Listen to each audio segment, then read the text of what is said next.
Good afternoon. My name is Angelina, and I'm from Toronto, Ontario, Canada.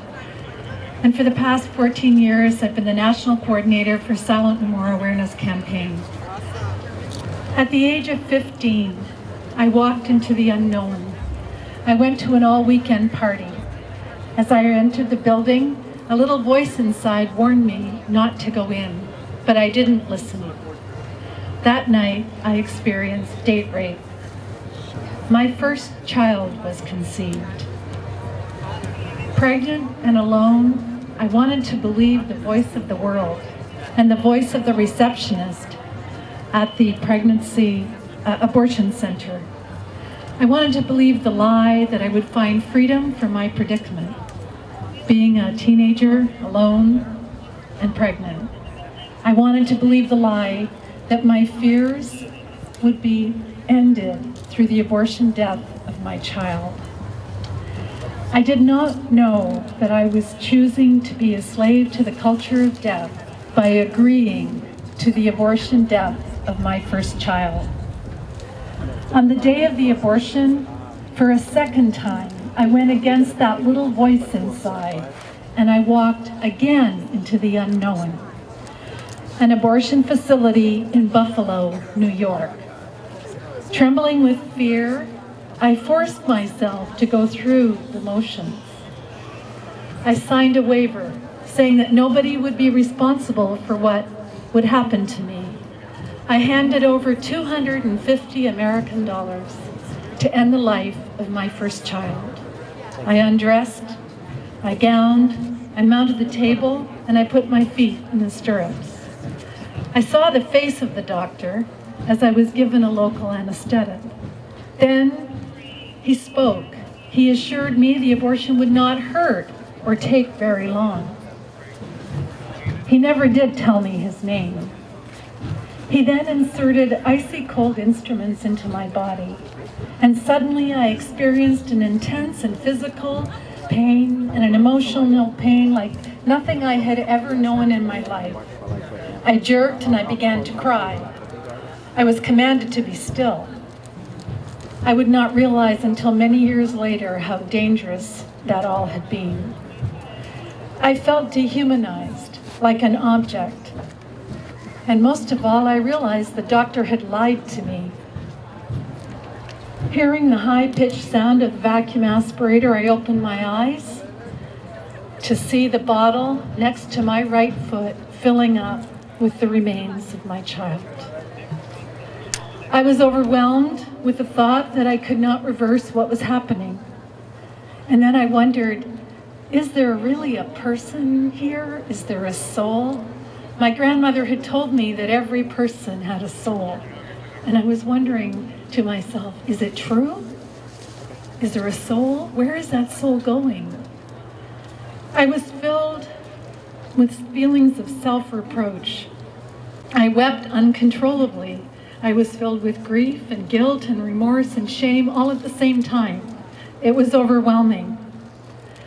I wanted to die. They gave me a sedative and I hoped that I would never wake up. Eventually, they woke me up. I was the last client of the day and they put me on a bus. And as I saw myself in the window of the bus, I remember thinking, I hate you. You're never going to be able to fix this. In my mind, I couldn't undo it. I couldn't turn back the clock. I couldn't get back to the before of my life. And I found myself choosing self-hatred and denial as a way of coping, as a way of going forward. I tried to mask that inner pain that I suffered day in and day out. The pain of knowing that my first child had died through an abortion with substance abuse. Alcohol, marijuana, hash, by the grace of God, nothing harder, and frequent sexual encounters. If somebody would just tell me that I was lovable and that I was forgiven, maybe I could get on with my life. But it didn't work.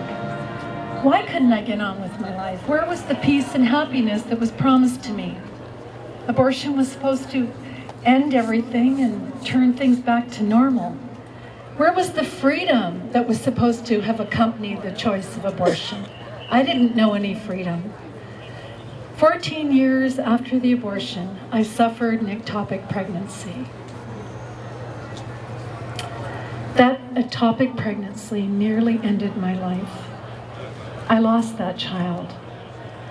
As I grieved the loss of our son, Joseph Michael Steenstra, I began to face the truth honestly. It gave me permission to face the past, to look into the closet, to find the diary where I'd written a cryptic note to myself saying today was the day. The abortion death of my first child was absolutely, morally, and objectively wrong and always remains so. I personalized my first child and gave her a name, Sarah Elizabeth. It was facing the truth honestly that brought relief from the years of suffering, the years of post-abortion aftermath, the years of shutting down my maternal instincts, rejecting my ability to nurture life, to give birth, the years of being an advocate for abortion, the years of depression and suicidal ideation, the years of workaholism, of living on coffee and cigarettes, of becoming malnourished and having a complete physical and emotional breakdown, the years of nightmares and unexplained displaced anger, the expectation to die young, and all the abortion connectors, dentist drills, vacuum cleaners, doctors, all these things came to an end when I faced the truth honestly through the help of post-abortion healing ministries. Abortion did not undo the date rape. It ended the life of my first child, Sarah Elizabeth. It took the life of my second child, Joseph Michael Steenstra. I was never able to get pregnant again. Abortion robbed them of their life. It robbed the world of their genealogy, and it robbed Walter and I of future children. This year, Canada celebrated its 150th anniversary. Our founder, one of our founders, Sir John A. Macdonald, said that abortion saps the lifeblood of a nation. And I can tell you, as a Canadian whose first child died on American soil in Buffalo, New York, that is true. It sapped the lifeblood out of me. But by the grace of God and all the healing ministries, I was made whole again. And I know the fruitfulness and the power of God's healing through Rachel's Vineyard, through post-abortion ministry, and my life became fruitful. Many men and women through post-abortion ministry that I have done for 27 years have found hope and healing. And I'm grateful to God and to the Silent No More Awareness campaign. And I will be silent no more because I know that all things can work unto good for those who love God and live according to his purposes. Glory be to God, and God bless America.